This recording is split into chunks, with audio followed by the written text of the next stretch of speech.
Hi అండి, అందరు ఎలా ఉన్నారు? బాగున్నారా? ఈరోజు ఎగ్ కర్రీ చేస్తున్నానండి. ఎగ్ కర్రీ కావాల్సినవి 2 ఉల్లిగడ్డలు పెద్ద సైజు, 3 ఎగ్గులు. స్టవ్ మీద ఫ్యాన్ పెట్టుకొని ఆయిల్ వేసుకోవాలి. ఆయిల్ వేసుకొని ఆయిల్ వేడెక్కినాక ఉల్లిగడ్డ సన్నగా కట్ చేసుకోవాలండి. సన్నగా కట్ చేసుకొని ఆయిల్ వేడైనాక ఉల్లిగడ్డలు వేసుకోవాలండి. ఆయిల్ వేడి అయిపోయింది, ఉల్లిగడ్డలు వేసుకోవాలి. ఉల్లిగడ్డలు జర పెద్ద సైజు ఉండాలి, 2 ఉల్లిగడ్డలు.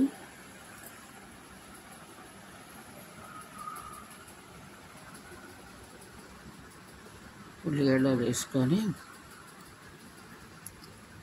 ఎగ్ కర్రీ అండి, అది కర్రీ లెక్క గిట్ట చేసుకోవచ్చు ఎగ్గులు మనము. ఉల్లిగడ్డలు వేసిన ఇది ఉల్లిగడ్డలు జర బాగా గోలాలండి. ఉల్లిగడ్డలు ఆయిల్లో మంచిగా గోలాలి. ఇది మా నాయనమ్మ మా అమ్మ బాగా చేసేవాళ్ళు అప్పుడు. ఇప్పుడు ఎవరైనా ఫ్రై చేసుకుంటారు, కాలి పొడి పొడి చేస్తారు ఎగ్గులు. నేను ఇట్లా కర్రీ లెక్క గిట్ట చేస్తానండి ఎగ్గులు. ఉల్లిగడ్డ బాగా గోలాలండి. కొంచెం సాల్ట్ వేసుకోవాలి. సాల్ట్ వేస్తే తొందరగా ఉడికిపోతుంది ఉల్లిగడ్డ.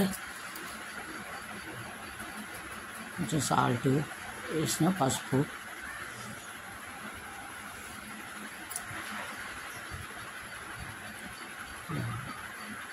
సాల్ట్ వేసినాక అయితే గోలాలండి బాగా. ఇది గిట్ట చాలా బాగుంటుందండి ఎగ్ కర్రీ. బాగా గోలాలి ఇది గిట్ట. కరివేపాకు, అల్లం వెల్లిగడ్డ అన్నీ వేసుకోవాలి. అది గోలినాక ఎగ్గులు కొట్టిపోయాలండి. ఉల్లిగడ్డలు గోలినాక ఉప్పు కారం అన్నీ వేసినాక కొట్టిపోయాలన్నట్టు. అల్లం వెల్లిగడ్డ గిట్ట వేసినానండి. ఇప్పుడు ఇట్లా గిట్ట వండుకోవచ్చు అండి, మంచిగా ఉంటుంది కర్రీ లెక్క.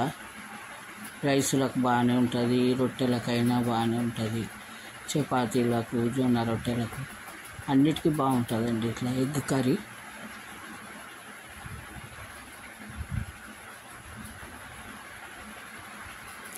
ఉల్లిగడ్డలు బాగా గోలినాయి చూడండి. ఇప్పుడు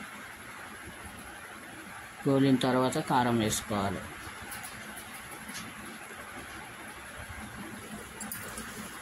అప్పట్లో బాగా చేసేవాళ్ళండి మా అమ్మ కానీ మా నాన్నమ్మ కానీ ఇట్లా ఈ కర్రీ. నేను చేస్తా ఇప్పటికైనా, మా వారికి చాలా ఇష్టం ఇట్లా చేస్తే ఎగ్గు కర్రీ. ఉడకబెట్టిన దానికంటే ఇదే ఇష్టంగా తింటాడు ఆయన. మా పిల్లలకు కానీ మా ఆయనకు కానీ మా వారికి కానీ చాలా ఇష్టం ఇట్లా ఎగ్ కర్రీ. కారం వేస్తున్నా, కారం తగినంత వేసుకోవాలి. ఉల్లిగడ్డలు ఎక్కువ కట్ చేసుకుంటే ఎక్కువ వేసుకోవాలి. ఇక కొంచెం నేను 2 కట్ చేసిన కాబట్టి తక్కువనే వేసుకుంటాం. కారం, ఉప్పు కారం నోటి నుండి ఉంటేనే బాగుంటుందండి ఎగ్ కర్రీకి. నీసు వాసన గిట్ట రాదు. ఇక సాల్ట్ ముందు వేసిన కాబట్టి 1 స్పూన్ వేసిన, 2 స్పూన్ల కారం వేసిన. కారం వేసినాక కొద్దిసేపు గోలాలి. ఒక చిన్న గ్లాసుడు వాటర్ వేసుకోవచ్చు. గోలిన తర్వాత వాటర్కి తెస్తానండి నేను ఇది కర్రీలా. చిన్న గ్లాసు వాటర్ వేస్తున్నా. వేసి కొద్దిసేపు మూత పెట్టేసి ఉంచాలండి. నీళ్ళు కొంచెం గుంజిపోతాయి, ఉల్లిగడ్డ గిట్ట మంచిగా ఉడికిపోతుంది. గోలినాక గిట్ట కొంచెం ఉడకదు కదండి, ఇక మంచిగా వాటర్ వేస్తే ఉడికిపోతుంది అన్నట్టు.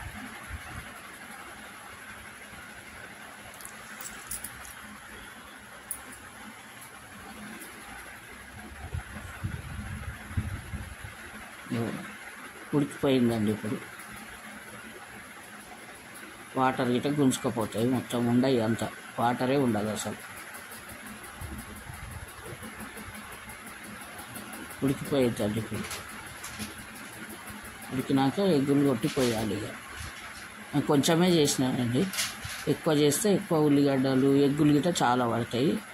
ఒక 4, 5, 10 అయినా వేసుకోవచ్చు ఉల్లిగడ్డలు ఎక్కువ కోసుకుంటే.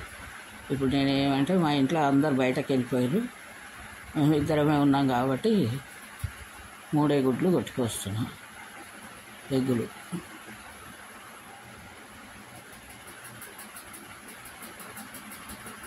ఇట్లా కొట్టుకోయాలండి.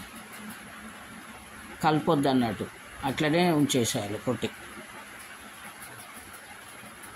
అదంతా కలిసిపోతుంది మళ్ళీ, కానీ ఎగ్గులు అట్లనే ఉంటాయి, వైట్ అంతా కలిసిపోతుంటుంది.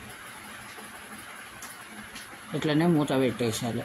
మసాలా గిట్ట వేసేది ఉంటే ఇప్పుడే గరం మసాలా పౌడర్ వేసుకోవాలి. ఎగ్గుల మీద ఎగ్గుల గిట్ట పడుతుంది అన్నట్టు.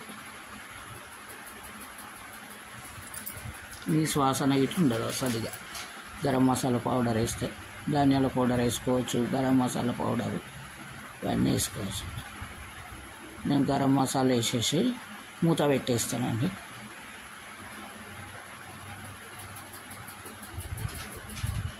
మూత పెట్టేసి కొంచెం సేపు సిమ్లో పెట్టి చిన్న మంట మీద ఉంచుతా. ఇట్లా అయిపోయిందండి ఇప్పుడు ఎగ్గు. ఉల్టా చేసుకోవాలి మనం అవి అట్లా.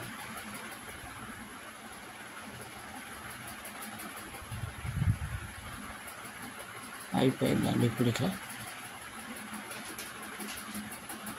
కొంచెం సేపు ఉంచాలి, అట్లనే ఎగ్గు మొత్తం ఉడికిపోతుంది.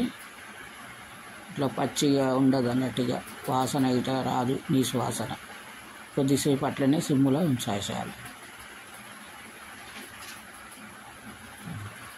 ఇక అయిపోయిందండి. ఇప్పుడు కొత్తిమీర వేసుకోవాలి లాస్ట్లో వేసుకొని ఇట్లా మీరు గిట చేసి చూడండి, చాలా బాగుంటుంది. టేస్ట్ గిట చాలా బాగుంటుంది. నచ్చితే లైక్ చేయండి, షేర్ చేయండి, సబ్స్క్రైబ్ చేసుకోండి. మీరు గిట చేసుకొని చూడండి, చూసి నాకు చెప్పండి, కామెంట్స్లో పెట్టండి. ఇగో నేను రైస్లో కలుపుకొని తింటున్నానండి. చూడండి, డైరెక్ట్ చూపించేదాన్ని కానీ ఇక నేను బిజీగా ఉండేనండి, పనులున్నా, రెడీ గిట కాలేదు నేను సరిగ్గా.